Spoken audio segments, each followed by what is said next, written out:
Dans l'histoire politique française, la départementalisation des 4 vieilles colonies, Antilles, Guyane, Réunion, est d'abord à lire comme une construction politique et institutionnelle qui est une réponse à la situation de misère coloniale dans les îles, dans l'outre-mer français. Cette construction, elle a ses auteurs, Aimé Césaire, Gaston Monnerville, Léon de Pervenche, Raymond Vergès et d'autres. Ce sont les 4 visages, les 4 figures peut-être les plus emblématiques. C'est une construction politique institutionnelle qui vise à répondre à une situation économique, sociale. Nous avons parlé d'un alliage. Il y a une volonté de mettre une réponse sur le papier qui soit une réponse à la vie quotidienne des populations qui sortent de la Seconde Guerre mondiale dans une situation de dénuement, d'épuisement. En même temps, nous sommes dans un contexte français, international, où la France elle-même, la France, l'Hexagone, est dans une situation d'épuisement et de reconstruction. Le débat sur la départementalisation se déroule entre le 12 et le 14 mars 1946. Il y a d'abord une première proposition qui est faite en janvier, le 17 janvier, par Aimé Césaire, qui vise à la départementalisation autour de la thématique de l'attachement français, de la réponse de l'assimilation à la situation économique. Puis il y a le 12 février 2 propositions, une de la Guyane, Gaston Monnerville, une autre de la Réunion, Léon de Pervenche, Raymond Vergès. Et c'est cet ensemble qui va converger vers la demande de débats qui vont se dérouler entre le 12 et le 14 mars 1946. Le ministre Marius Moutet lui freine, essaye de ralentir par des arguments économiques, financiers, aussi par des pratiques parlementaires. Car bien évidemment, dans cette assemblée constituante, la départementalisation n'est pas au centre de tous les débats. Il y a un contexte national où on parle de la liberté de la presse, on parle des institutions, on parle du projet constitutionnel. Mais il y a aussi la situation économique, sociale du pays, où on parle du prix des choses, des denrées, de la situation difficile des populations face au froid pour se nourrir, du rationnement, des tickets de rationnement qui vont durer jusqu'en 1949, ne l'oublions pas. Quels sont les arguments qui vont marquer ces débats entre le 12 et le 14 mars, portés donc par ces 4 figures et par d'autres auteurs qui interviendront à la tribune de la première Assemblée constituante? C'est d'abord l'attachement à la France. La départementalisation, si nous en parlons comme une décolonisation intra-française, c'est qu'elle est à la fois une rupture, bien évidemment, avec la colonie, mais qu'elle est profondément une continuité.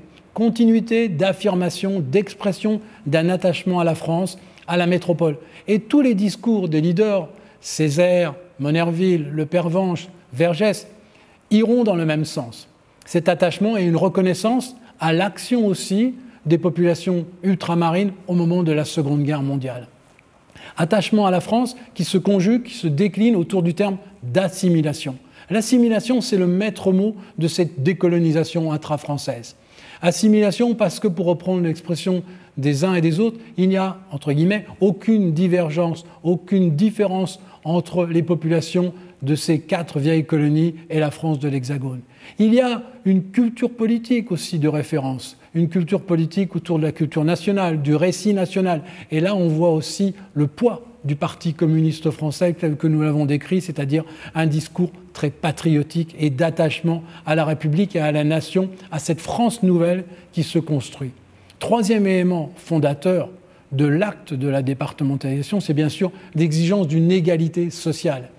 Il y a eu 1848, la fraternité, la liberté. Il doit dans le discours y avoir 1946, mars 46, pour montrer que l'égalité entre les 4 vieilles colonies, désormais départements, s'impose. La loi, ce sera votée le 14 mars, à l'unanimité. Cette unanimité qui est, dès qu'elle va apparaître au-delà des chiffres, une unanimité de façade. Cette unanimité, elle se fait autour de 3 articles. Le premier article est simple, les 4 vieilles colonies deviennent départements. Le second signifie un rattrapage des retards accumulés par les colonies Antilles, Guyane, Réunion. Et désormais, donc, les départements, c'est l'article 3, sauf mention expresse, et là le terme est très important, la mention expresse qui devra s'appliquer chaque fois qu'il y aura une nouvelle loi pour qu'elle puisse s'appliquer à ces nouveaux départements. La départementalisation est votée le 14 mars. Après un court débat, même si Marius Moutet a freiné des cas de fer, le débat l'emporte et la pression au sein du tripartisme du Parti communiste français va faire la différence. Comme l'écrira à Témoignage quelques mois après, la départementalisation, c'est du bel ouvrage communiste. Les artisans de la départementalisation, ce sont les membres du Parti communiste français, c'est une évidence. L'unanimité, elle s'opère donc au sein de l'Assemblée constituante, où des votes viennent à la fois du centre droit, de la droite, et en même temps du Parti communiste français. On voit bien que derrière tout cela, il y a beaucoup d'indifférence, beaucoup même d'ignorance de la situation des Outre-mer. Le vote pour la départementalisation, cette unanimité, elle cache un manque de volonté politique qui se lira, qui s'exprimera très rapidement dès les premières années de la 4e République. C'est-à-dire qu'on va donner à ces 4 vieilles colonies les habits de la départementalisation, de nouveaux habits de département, mais que la réalité ne s'imposera que très très lentement, en tout cas pas sous la 4e République. Cette départementalisation, c'est le succès pour la Réunion de Léon de Lepervenche et de Raymond Vergès. Par des télégrammes, ils en informent la population. Il n'y a pas de liesse dans toutes les villes, mais il y a des manifestations parce que chacun mesure bien à quel point la départementalisation peut changer le quotidien des populations. Donc il va y avoir une forte attente.